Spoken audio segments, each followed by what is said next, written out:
खुलुमबाय लोगोफोर नोंथांमोनखौ आंनि गुबुन मोनसे भिडिअ बरायलायबाय थ' दिनै बे आवगोलाव नुबाय थानाय गारिया नुदोंना MLA थ' जोङो दिनै MLA जों थांफागासिनो दङ नै गारिया नायलाय ओरैबायदि MLA जों गारि फैफादोंना थ' दिनैनि भिडिअआ लोगोफोर MLA जों थानानै जागोन आरो थ' मा जागोन बेखौ नोंथांनो नायबाय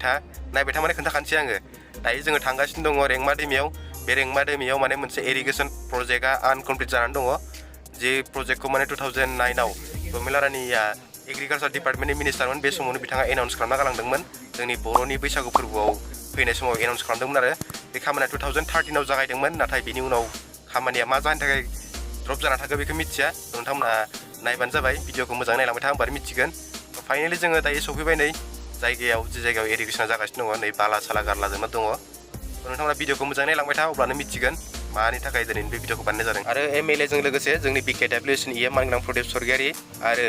जोंनि बर'नि गुबुन गुबुन आफादफोरनि दैदेनगिरि बिथांमोनहाबो बेवहाय बाहागो लादों जेरै आबसु साहित्य सभा आरो गुबुन गुबुन आफादनि दैदेनगिरिफ्रा बाहागो लादों आरो दायो जोङो फाइनालि सफैबाय रेंमायाव जे जायगायाव माने प्रजेक्टआ जानो थांगासिनो दं आरो दायो माखासे खामानि जागायहांबाय बे माने प्रजेक्टआ बिराद गोबावनि उनाव दिनै माने जाफिनबाय गोबां बेबायदि MLAफोर देरहाबाय माबाय नाथाय बेबायदि जेबो खामानि मावाखिसै आङो बे भिडिअआव आङो नोंथांमोननो बेखौ बुंनो नागिराखै जे आं सोरजोंबा सापर्ट होदों सोरजोंबा सापर्ट होआखै आङो रायजो हिसाबै बा एसे जोङो जे पाब्लिक हिसाबै जोंनो जाखिनि बुस्थुखौ नांगौ बे बुस्थुखौ मोननायनि थाखायसो आरो बेयाव जिहेतु बिथाङा बे MLA दा बानायना होनायदों जों सासे रायजो हिसाबै फैनानै जों माने बेवहाय दा नायफैदों आरो बिथांमोनजों दंफायो जों दायो एसे नायबाय नोंथांमोननोबो देखायबाय आरो बे भिडिअखौ बानायबायथ' नोंथांमोना बेखौ बेलेग खोथा बेलेग माबाजोंसो लांना आरो खोथाखौ सोरजोंबा सापर्ट होदों बोरैबायदि दलजों सापर्ट होदों होआ बेबायदि नङा आं जिखौ मोनदांदों आं जियाव थांनानै गावखौनो गोजोननाय मोन्दों जायगायाव जेनेबा आङो बे रायजोनि थाखायनो मोनसे मोजां खामानि नङा होनबा बे इरिगेसन जायोबाथ' जों रायजोनि थाखायनो मोजां थ' बेखायनो आंबो रायजो जानानैसो बेयाव फैदों आरो खुनु माबा जाना फैयाखै आरो नोंथांमोना मिथिखादों थ' नोंथांमोना देखायनोसै आङो दा नै फाइनालि बेयो जाहैबाय गुदाम बेयावनो आरो बुस्थु बाहायनो दोनलाजोबो थ' नोंथांमोना दिन्थिनोसै आं दायो नायबावदो गोबां मानसिफोर नायगासिनो दायो नै ज' ज'नो आरो MLA फैनायनि खोथा मानसियानो मानसि खामानिफ्रा जागासिनो दायो बै जाय माथो धालायनि खामानिबो जाबाय ओमफ्राय बै JCB खामानि मावगासिनो दङ थाबैनो जागोन आरो ना होमबाना जाबाथाय टेनसन गैला रायजोफोरनि थाखाय बिराद मोजां मोनसे सुबिदा जासिगोन आरो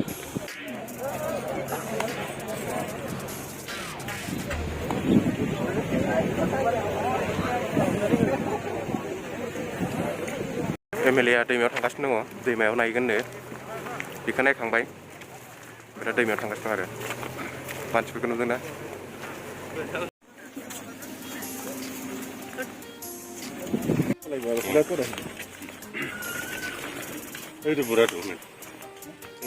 नै बेवहाय जाम्फैफोरखौ जावना दोनखाजोबदोंमोन नाथाय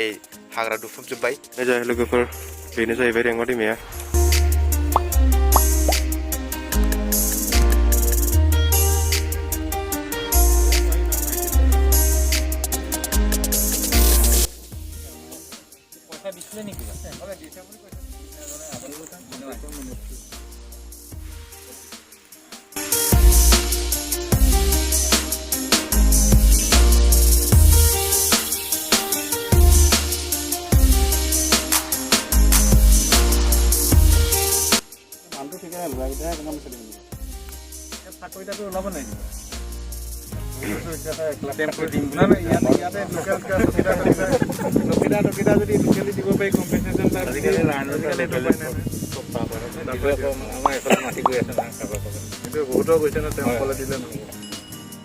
পাতিম দৰকাৰলৈ SDO অফিচলৈ মাতিনি মই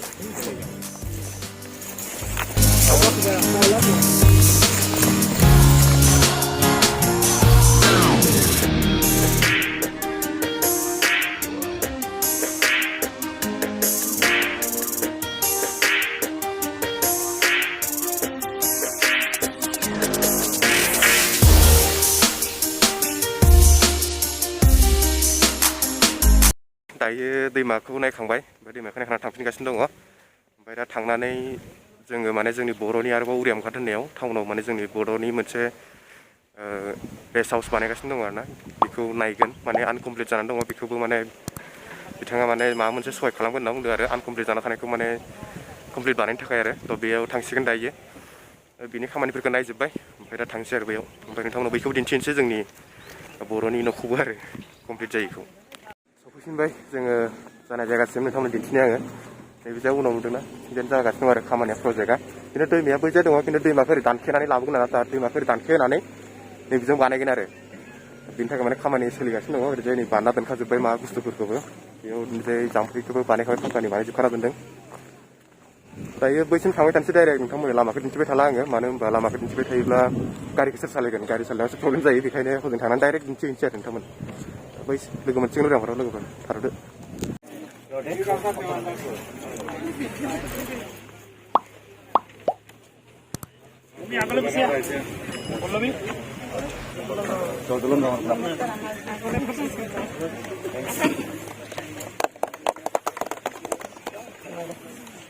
এই 42খন গাঁৱৰ ৰাইজৰ স্বাৰ্থত কাৰোবাৰ যদি অকণমান মাটি ইয়াত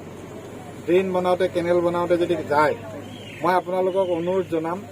যাতে আপোনালোকে কিছু ত্যাগৰ মনোভাৱেৰে নিজৰ কাৰণে এই কামটো নিজৰ হ'ব কাৰণ আমি আজি আহিছোঁ কাইলৈ গুচি যাম ইয়াত খেতি আপোনালোকেই কৰিব ধান আপোনালোকেই পাব আৰু কোনোবাই যদি ভাবে যে মোৰ মাটিটুকুৰা গুচি গ'লত মোৰ অলপ লোকচান হ'ল কিন্তু ইয়াৰ পানীয়ে আপোনালোকৰ বছৰেকত 2টা 3টা খেতি কৰিব পাৰিব তাৰ পৰা আপোনালোকৰ বহুত লাভ হ'ব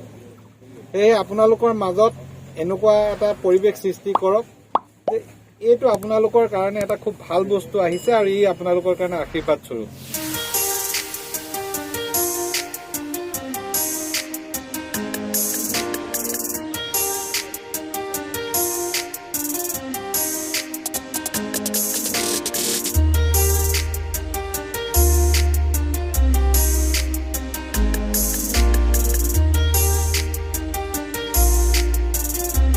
रायजो राजाफोरजों रायलायगासिनो दङ जोंना एमएलए बिथाङा बेनि उनाव नुदों रायजो राजाफोरजों माने रायलायगासिनो दङ थ' बिनि बे बिबुंथिया जोबखांबानो जों रायलायना जोबखांबानो थांसै आरो दायो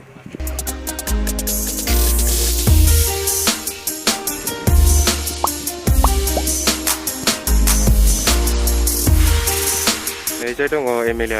गसंनानै एजाय नायगासिनो दङ ओमफ्राय नै बेथिंजाय नायदै रायजोफ्रा बोरै नायगासिनो दं मादैमोना ओमफ्राय दं नै मादैमोन आबैमोन आब'मोन ओरैनो खोनायोल'सो नालाय एमएलए होननानै नुवा सोरबा सोरबाथ' ओरैनो भट होयो बेखायनो दिनै फैनायखाय माने रायजोफ्रा बिराद फैदों आरो नायनो थाखाय जोङो ओंखारहांबाय गारिखौ सालायहांबाय बिसोरो आगोलाव दंहैयो माबा नायगासिनो दङ नायनायानो जोबला मा नायगासिनो दंथाय थांबाय थानोसै दायो बेथिंजाय माबा नायदों ओरैजाय दङ गारियानो गासै 15-20 खानसो जादों खोमा ओरैबायदि गारि फुगारदोंना दोननोनो जायगा गैया फिथिनोबो जायगा गैया बायदि जादों माने नै बेवहाय आं माबा नायदों सानदोंमोन नायाखै बेवहाय माने रिपर्टारफ्रा बाइट लागासिनो दङ बेखौनो आं माबाफोर नायदों नामा सानदोंमोन आरो थांफिनजोब्बाय मादैमोना मालाय आर'नाइ गानहोखांनानै बे इरिगेसन खाथियावनो दङ आरो ना गामिया जरदलं होननाय बे गामिनि बिसोरो बर' गामि दं आरो बेवहाय एमएलए निफ्राय माखासे बाइट लाबाय आङो बै बेलेगफोर लानायखौ आंबो लाफादोंमोन बेखौनो नोंथांमोननोबो आं दिन्थिना होनोसै बेयाव ससेल दिन्थिगोन आङो फुल भिडिअनि थाखाय नोंथांमोना गाहायाव लिंकखौ होना दोनगोन आङो डिसक्रिपसनाव नोंथांमोना थांनानै नायबानो जाबाय फुल भिडिअखौ आं बेवहाय ससेल दोनफिनसै आरो नङाबा माने भिडिअआ बिराद गोबाव जालांगोन ना गोबाव नङा गोलाव जालांगोन ना भिडिअआ बेखायनो माने डिसक्रिपसनाव थांनानै नोंथांमोना लिंकआव क्लिक खालामनानै नायदो आरो थ' नै जोबोद गोबाव उनाव जोङो दायो गारिखौ सालायबाय दायो थांनोसै जोङो नै जोङो उरियामफोर टाउन सफैबाय उरियामफोर टाउना गासै बन्द' गोजा पुलिसजों बुजानाय खोथा थायो बेखायनो गिदिं दखानिफ्रा आरो गिनांगौबो ना बेखायनो बन्द' जाजोब्बाय नै एकदम सिं स्र' खालि दामफारानो खारगासिनो दं नै बोरमा दामफारा हाद्रि खालामजोब्बाय दायो थांगासिनो ओरैजाय राइट साइडआव थानाया जोंनि उरियामघाटनि पुलिस थाना बेनि उनावनो बेक साइडआव दं आरोना धनसिरि बर्ड हाउसआ नोंथांमोना दिन्थिनोसै आरो दिनै धनसिरि बर्ड हाउसखौबो नायना लादो लोगोफोर नै बेनो जाहैबाय धनसिरि बर्ड हाउसआ ओइ नै कमप्लिट जायाखै दाबो बेनो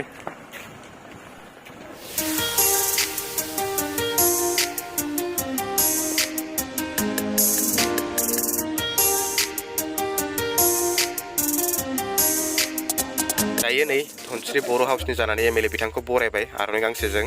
आरो एमएलए बिथाङा बुंबाय जे जेसे हागौ थाबैनो बानायगोन होननानै थाबैनो माने मिस्ट्रि सासे हमनानै बेसेबां खरस जायो मायो बे खरसखौ बिथांनो खोन्थानांगौनो आरो थ' गोजोननाय थाबाय बिथांनिसिम ओंखारलांफिनबाय ओमफ्राय दा जोंखौ सुरुबोथाराव लेंलांफिनदों आरो सुरुबोथाराव मा रायलायहैयोनो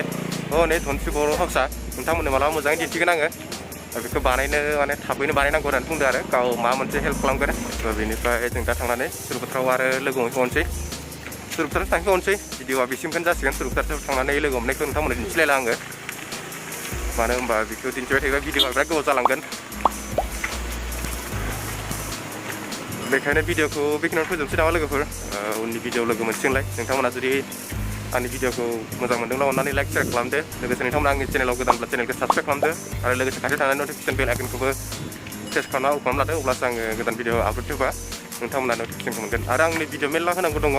इडिटिं खालामनो हायाखै माने आङो ओरैजाय धेमाजि थांलाय मा थांलाय आरो गाबोनबो माने गुवाहाटि थांनांगौ होनदों मा नायनि र' नोंथांमोना आं होबाय थागोन खिन्थु ब्लग भिडिअ इडिटिं खालामनोसो सम मोनाखै बानायना दोननाय दं मेरला दिनैनि थाखाय एसेनोसै लोगोफोर बाय बाय